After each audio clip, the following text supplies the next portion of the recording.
Hi folks, welcome back. Thank you for watching. Please do hit subscribe if you haven't done so yet. It really does help when you do that. So today folks, I've got another brand new pedal to show you. I think this is the third new pedal in the last 2 days, so things certainly seem to get busy at this time of year. But this is one that I've really wanted to check out for me. Because as regulars to this channel might know, pretty much my favourite band of all time, certainly the band I brought myself up on musically as a teenager, is The Darkness. And if you've ever seen any of my older videos with a slightly different camera angle, you might have seen the posters I still have on my wall, including one from I think my favourite gig I've ever been to, which is over 20 years ago now. It's crazy to think. But it was at the old Astoria in London. I think I won tickets to see them that night. It was the first time they ever played their Christmas song. It was just a really special gig, so I was very lucky to get to go to it. But they've just been such an important band for me over the years. I love that they write great classic rock music, but they don't take themselves too seriously, so there's always a good edge of humour to what they do. And Dan Hawkins in particular is just one of my all-time rhythm guitar heroes. He's the reason I play a 90s Honeyburst Les Paul Standard, because it's pretty much the same guitar that he plays. Now, that band are now celebrating the 20th anniversary of their first album, and as part of the celebrations, they've just released a guitar effects pedal under the brand Hawkins Brothers Audio, and it's simply called The Permission to Land.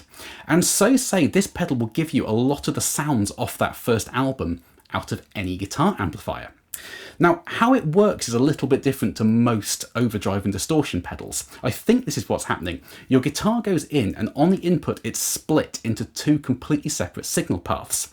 And you get a gain control that controls both of them together, but you can then blend each in using these 2 independent volume knobs. So you can use just one side or blend them together. And on the output of the gain stages, the signal's then summed back together, goes through the 3-band EQ and the master and off to the amp. So there's 2 signal paths, but just around the gain stage. After that, everything is pretty much global. Now, the Dan side is kind of Dan's signature Marshally, middly, sort of 59 super lead type thing. So at lower gain, it gets that real classic rock crunch going on. As you turn it up, it definitely takes on a pushed Marshall thing. So it's a bit like having a tube screamer in front of a Marshall. And as you get the gain all the way up, it almost goes into fuzz territory. It's super squishy and a little bit explosive in the low end. So you can have a lot of fun diming the gain on this pedal. The Justin side, to me at lower gain, it sounds almost like a tube screamer. It has a kind of rolled off top end and a sort of soft edge to it. But as you turn the gain up and adjust the EQ, take some of the middle out, it definitely takes on a kind of harder sort of fizzy distortion type thing. And of course you can then blend the 2 sides together for a whole array of different tones. But you also get a couple of extra features. You get this lead boost switch, and this only applies to the Dan side. So if you're just using the Justin side, it won't do anything. But it adds a very shaped boost to the front end of the Dan signal path. It's almost like a Rangemaster treble booster to my ears. It kind of shelves off the low end, pushes it into more distortion. It's also really bright, so it really helps you cut through a mix. But you also get this lo-fi switch. And if you've ever listened to their hit I Believe in a Thing Called Love, that intro guitar part is a very filtered sort of AM radio type sound and filtering effect on the guitar. And that switch will certainly get you into that territory. So today what I want to do is just plug this pedal in and see what it sounds like. Can it get as close to the Permission to Land sounds? But also, does it work as an effects pedal even if you're not a Darkness fan? Does it sound good or not? So I can't wait to show this to you today, folks. I think it's going to be a huge amount of fun. So without further ado, here we go.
there we are, folks. Now, please do comment underneath and let me know what you thought of this pedal today. Did you like how it sounded? Is it classic rock central? If you're a Darkness fan, did it get close to the sounds off that first album?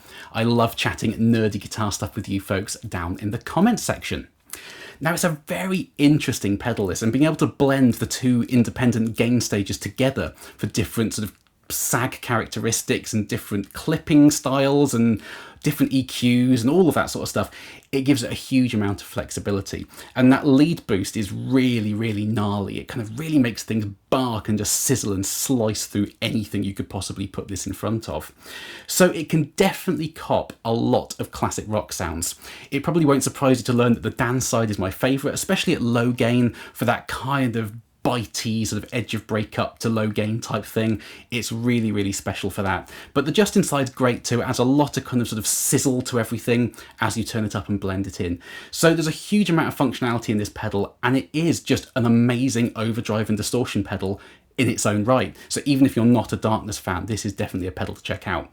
Now, as I said, it's a limited edition pedal. At the time of filming this, there are still some available on the website. How long that will go on for, I've no idea. I don't know what the production run is.